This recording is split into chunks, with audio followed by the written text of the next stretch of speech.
नमस्कार दोस्तों, मैं दुष्यंत सिंह मन्नू के मैथ यूट्यूब चैनल में आपका स्वागत करते हैं। दोस्तों, इस वीडियो में मैथ के अति महत्वपूर्ण क्वेश्चन बताएंगे जो आगामी परीक्षाओं के लिए काफ़ी लाभदायक हैं। जैसे कि पहला क्वेश्चन, सीता ने 16 रुपये में 10 वस्तुएं खरीदी और राधा को 10 रुपये में 16 वस्तुएं बेची। राधा श्याम को 16 रुपये में 10 वस्तुएं बेचती है। राधा द्वारा अर्जित लाभ याद कीजिए।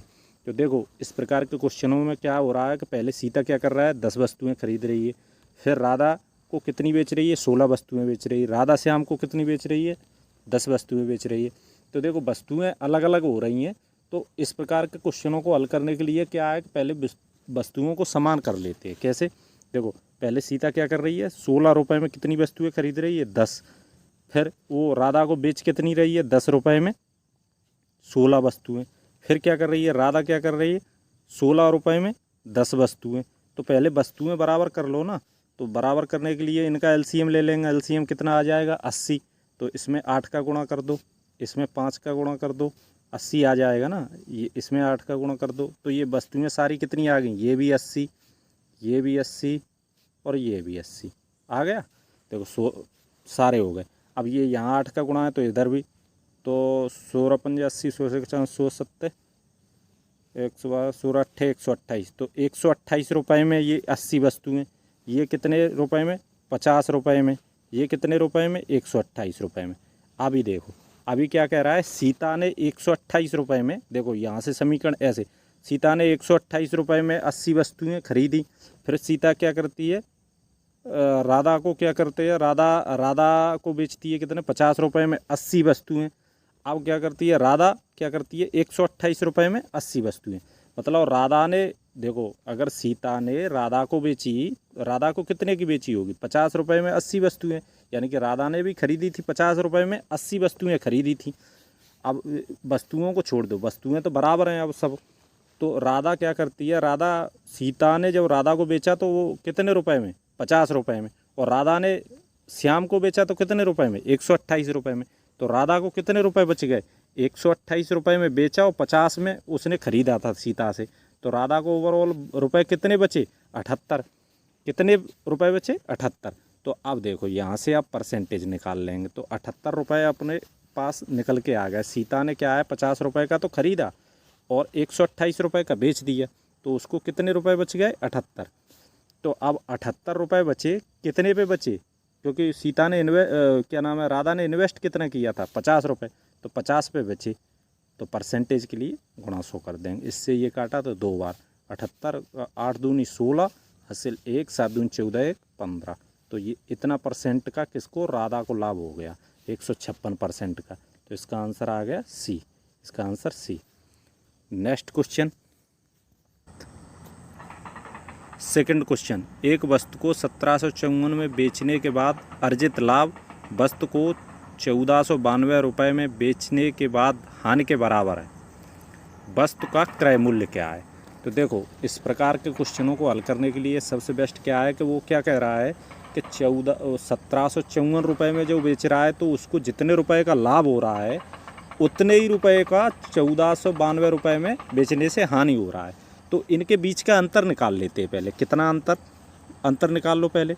तो अंतर निकाल लो, 1754 माइनस कर दो कितने, 1492। तो अंतर कितना आ जाएगा, 4 में से 2 गए 2, ये 6, ये 5 हो गए 2, ये 262 रुपये का अंतर आ रहा है। अब इसमें 2 का भाग दे दो, 2 का भाग दे दो तो कितना आएगा, 131। अब ये 131 है ना, 131 अगर अब अपन क्रय मूल्य है, या तो इसमें से तो माइनस कर दोगे, या इसमें से तो माइनस कर दो, या इसमें प्लस कर दो, तो उत्तर निकल के आ जाएगा। क्योंकि देखो, वो क्या कह रहा है कि इतने रुपए में, मतलब 1754 में बेच रहा है तो जितना लाभ हो रहा है 1492 में बेच रहा है उतनी हानि हो रही है। तो या तो 1492 में 131 जोड़ दो, या 1754 में से 131 घटा दो, तो उत्तर निकल के आ जाएगा। तो अपन इसमें माइनस अब 131 को कर लेते हैं। देखो, 131 को कितने में, 1492 में जोड़ दो 131 को, तो क्या निकल के आएगा, 3, 2, 4, 1, 5, 1, 6 और ये 1623 रुपये। तो ये 1623 रुपये क्या निकल के आ गया, उस वस्तु का क्रय मूल्य। तो इसका आंसर आ गया सी, इसका आंसर आ गया सी। नेक्स्ट क्वेश्चन, 3 नंबर क्वेश्चन, 800 आदमी किसी काम को 30 दिन में पूरा करते हैं। 12 दिन काम करने के बाद 80 आदमी काम छोड़ देते हैं। बाकी बचे लोग द्वारा शेष काम को कितने दिन में पूरा किया जा सकता है।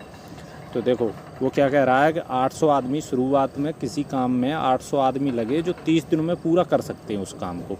तो अगर अपने ये पता हो कि काम कितना है तो कैसे निकालेंगे, तो कैसे निकालेंगे, 800 व्यक्ति है और 30 दिन में कर रहे हैं, तो यानी कि टोटल काम कितना है, 800 गुणा 30, ये टोटल काम है। अब इसको क्या हो गया, अब क्या कह रहा है, 12 दिन बाद, 12 दिन काम करने के बाद, यानी कि 12 दिन काम कर लिया, 800 आदमियों ने 12 दिन काम कर लिया। अगर उसे अब बचा काम कितना, 30 दिन में तो टोटली काम ख़त्म कर रहे हैं। अगर 800 आदमी और करते, इस काम को करते, तो 12 दिन कर लिया, यानी कि 800 आदमी अगर करें तो 12 दिन इसमें से माइनस कर दोगे तो कितने दिन बचे, 18 दिन। 800 आदमी करें तो उस काम को 18 दिन में ख़त्म कर देंगे। लेकिन वो क्या कह रहा है कि 12 दिन के बाद क्या हो रहा है, तो 8, अब देखो यहीं से क्या लिखेंगे, तो अब काम बचा कितना, 800 आदमियों का 18 दिन का काम बचा, 800 आदमियों का 18 दिन का इतना काम बचा, ये काम बचा है। अब क्या कह रहा है, 12 दिन के बाद 80 आदमी काम छोड़ चले जाते हैं, यानी कि 80 आदमी चले गए तो आदमी रहे कितने गए, 80 चले गए, 800 में से 80 चले गए तो 720 आदमी रह गए।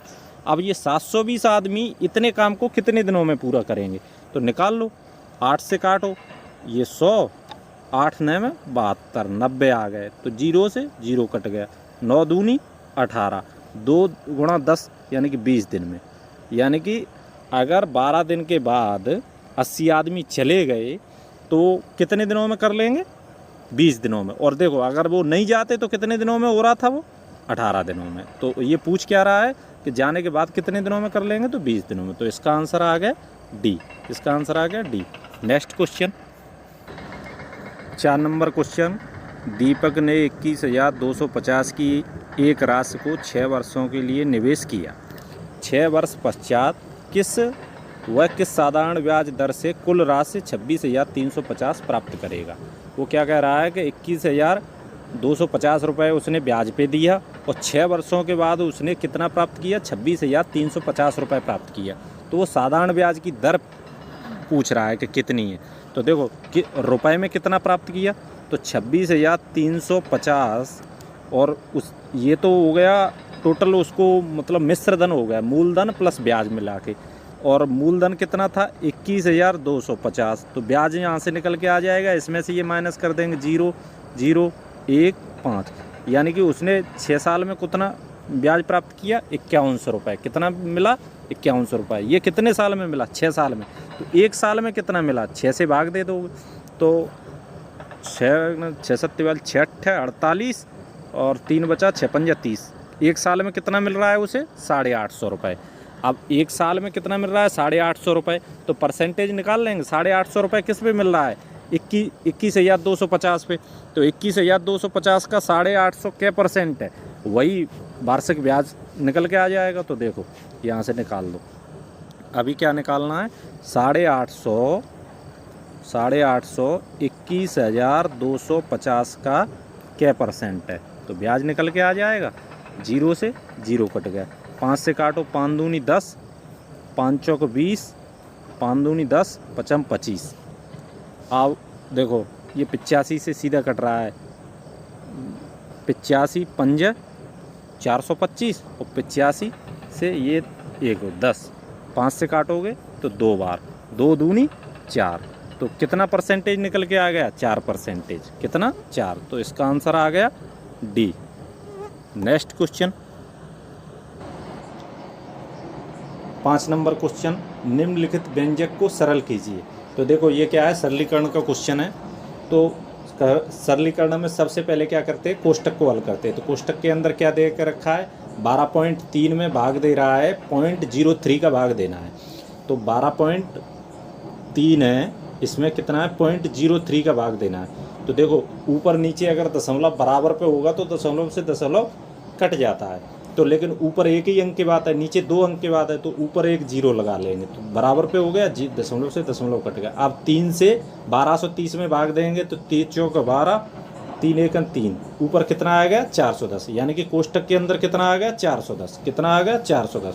अब देखो कोष्टक खुलने के बाद 410 आ गया, लेकिन 410 में आगे क्या है 2.05 का भाग देंगे, तो 410 में 2.05 का जब भाग देंगे तो ऊपर नीचे दशमलव हटाने के लिए ऊपर दशमलव, जब दशमलव हटाते हैं तो क्या करते हैं कि अगर नीचे दशमलव है तो उतने ही ऊपर शून्य बढ़ा लेते हैं। तो यहाँ कितने अंक के बाद दशमलव 2 अंक के बाद है, तो 2 शून्य ऊपर बढ़ा लेंगे, ये दशमलव हट गया। अब देखो अब ये क्या बन गया 205। अब अपने पता है 205 का अगर 2 से गुणा करेंगे मतलब डबल 410 होते हैं, तो इधर से सीधा कट गया 410, यानी कि 2 ऊपर कितना आ गया 200। अब 200 और आगे क्या है प्लस, प्लस कितना है 2.05, तो इसका आ गया 50.202। तो ये कौन से ऑप्शन में देखो 202.5, 202.05, तो ये ऑप्शन सी इसका आंसर हो गया ऑप्शन सी। दोस्तों वीडियो पसंद आया तो शेयर करें, लाइक करें, सब्सक्राइब करें। मिलते हैं नेक्स्ट वीडियो में, तब तक के लिए जय हिंद।